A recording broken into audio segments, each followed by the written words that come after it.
কথা বলছি চলচ্চিত্র নায়িকা রত্নার সঙ্গে। অনেক অনেক শুভেচ্ছা, কেমন আছো? ভালো আছি, তুমি কেমন আছো? অনেক ভালো আছি, অনেক সুন্দর লাগছে অ্যাজ ইউজুয়াল, সবসময় যেমন লাগে। জানতে চাইবো এই যে এত উচ্ছ্বাস, এত উল্লাস পুরো চলচ্চিত্র শিল্পী সমিতি জুড়ে চলছে এবং পুরো এফডিসি জুড়ে আমরা দেখতে পাচ্ছি মানুষের সমাগম।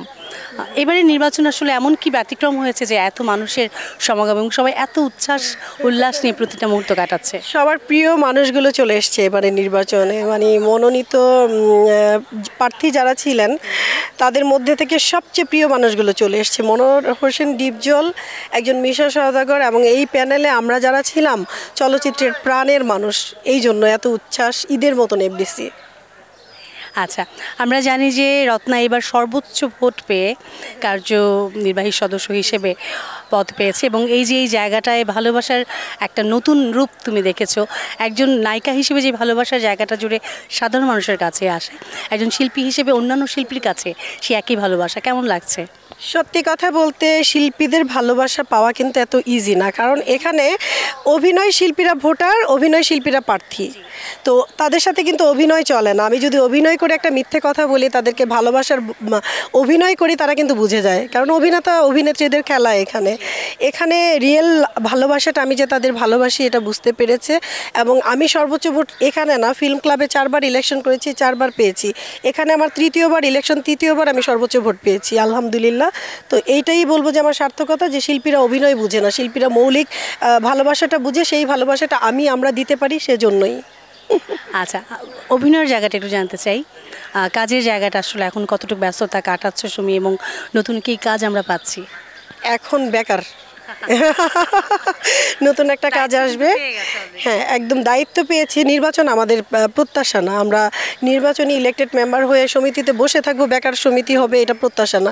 আমরা কাজ চাই, শিল্পীরা কাজ চাই। একজন মনোহর হোসেন ডিপজলের কাছে সাধারণ সম্পাদক, আমার দলীয় মনোনীত নেতা, তার কাছে আমার প্রার্থনা থাকবে, তার কাছে আমার আকুতি থাকবে যে আপনি অভিনয় শিল্পীদের ব্যস্ত করবেন, আপনি আপনার সমিতি থেকে ছবি বানানোর চিন্তা করবেন। উনি অলরেডি আজকে ডিক্লারেশন দিয়েছে যে টুইন হল করবে প্রতিটি জেলায়, তো জেলা, এবং সেই শিল্পী যেন একজন শিল্পীকে দিয়ে সব ছবি করবে, এটা যেন না হয়। কারণ জনপ্রিয়তা কিন্তু কারো থেকে কারো কম না, কাজের সুযোগ পায় না বিধায় 2-1 ডমিনেট করে ইন্ডাস্ট্রি। আমি বলবো যে যারা কাজ করছে না তাদের নিয়ে চিন্তা করতে। জানতে চাইবো যে যে নির্বাচন, এত স্বপ্নের একটি নির্বাচন, এত আলোড়ন এবং অনেক নেগেটিভ পজিটিভ অনেক কিছু দিক দিয়ে কিন্তু আমরা দেখছি এবার নির্বাচন সফল হয়েছে। তোমাদের অনেকগুলো স্বপ্ন রয়েছে, কোন কোন বিষয়গুলো আসলে এখন ভাবনায় বেশি কাজ করছে, যেগুলো খুব শীঘ্রই আসলে এই বিষয়গুলো পরিবর্তন করা দরকার? ওই যে প্রথমেই বললাম যে ছবি দরকার, শিল্পীদের মধ্যে একটা দ্বন্দ্ব তৈরি হয়েছে, এই দ্বন্দ্বের অবসান অলরেডি অনেকটা হয়ে গেছে এবং আমরা চাচ্ছি পরিপূর্ণভাবে সবাই মিলে আগের ইন্ডাস্ট্রি ফিরে আসুক, সবাই মিলে একসাথে থাকি। আরেকটা জিনিস হচ্ছে শিল্পীদের কিন্তু এই যে 2-4-5 হাজার টাকা দিয়ে সাহায্য করলাম, এটা একটা মানুষের জীবনে একবার দুইবার কোনো সাহায্য না। একটা মানুষের সর্বপ্রথম মৌলমানবিক বেসিক নিডসের মধ্যে দরকার তার বাসস্থান। আমি বলবো যে এখান থেকে যদি আমাদের সরকারি অন্যান্য মন্ত্রণালয়ের মতন বাসস্থানের চিন্তা করা হয়, সেই ক্ষেত্রে দুস্থ শিল্পীদের জন্য না, সব শিল্পীদের জন্য গ্রেডিং থাকবে।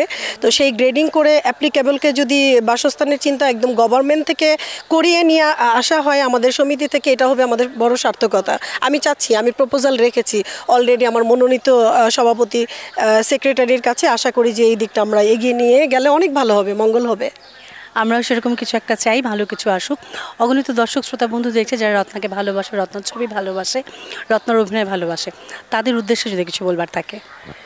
আসলে 18 কোটি মানুষের মধ্যে আমি বলবো যে মনে হয় 18 কোটি মানুষ আমাদের ভালোবাসার মানুষ। এর মধ্যে 60-70 জন আছে নিচে উল্টাপাল্টা কমেন্টস করবে, ডাজেন্ট ম্যাটার, ওরা একটা গ্রুপ, সব জায়গায় গিয়ে একই কমেন্টস করে। I don't care, we don't care. আমরা চাই আমাদের ভালোবাসার মানুষরা আমাদেরকে সব কিছু দুমড়ে মুচড়ে ফেলে দিয়ে আবার ভেঙে চুরে হলে ফিরে আসুক, আর আমরা আপনাদের জন্য সামনে কি করছি দেখেন। ধন্যবাদ সবাইকে, ভালো থাকবেন সবাই।